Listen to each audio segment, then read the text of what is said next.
Améliorer la compréhension des acteurs locaux sur les conventions internationales relatives aux produits chimiques et déchets dangereux, tel est l'objectif de cet atelier organisé par le PG Sympa, qui compte sensibiliser les communautés sur le danger de certains produits chimiques et d'hypocnie. L'objectif, c'est de faire une session de formation, formation sur les conventions de Rotterdam, les conventions de Stockholm, la convention de Bâle.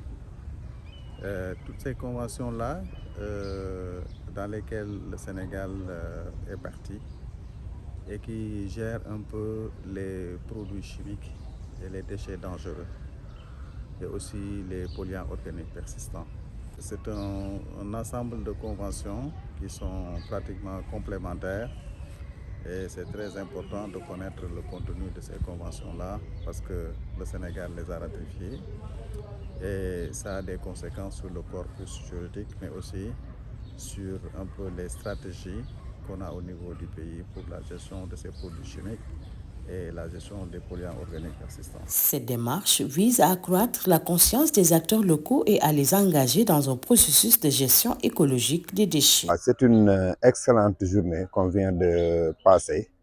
Quand on parle de santé environnementale, partager avec nous ce qu'on appelle les conventions que le Sénégal a signées, que le Sénégal a ratifiées par rapport au domaine de l'environnement et autres, c'est vraiment une aubaine pour nous, acteurs locaux, de vraiment s'immiscer, de vraiment comprendre c'est quoi la convention de Bâle, c'est quoi la convention de Stockholm, c'est quoi la convention de Minamata, pour vraiment pouvoir s'attaquer aux problèmes de l'heure, aux problèmes cruciaux qui gangrènent notre commune qui est Hann Bel-Air.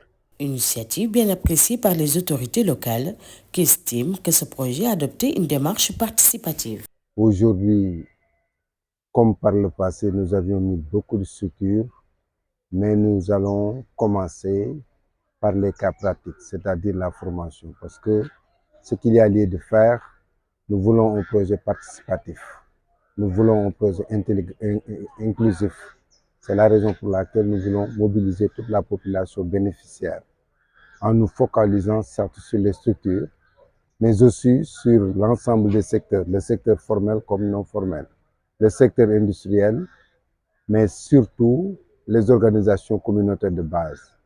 Ça nous a permis aujourd'hui de les mobiliser après avoir mis sur place le réseau. Et je pense bien que tout le mérite revient à l'unité de gestion du projet qui est en train d'être conduite par des maîtres de maîtres, par le colonel Alassane Ngom.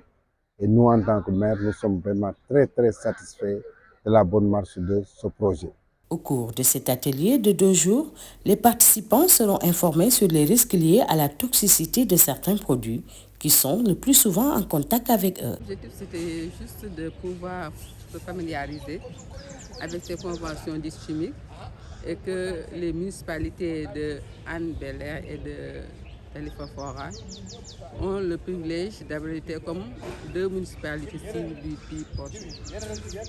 Et le fait de pouvoir échanger avec eux sur ces conventions leur permettre, une fois cette formation tenue, de pouvoir s'approprier des obligations de ces conventions au niveau de leurs communes respectives. Et ce qui nous permet maintenant de voir toute la liste de produits incriminés par la Convention, une gestion qui exige une gestion écologiquement rationnelle.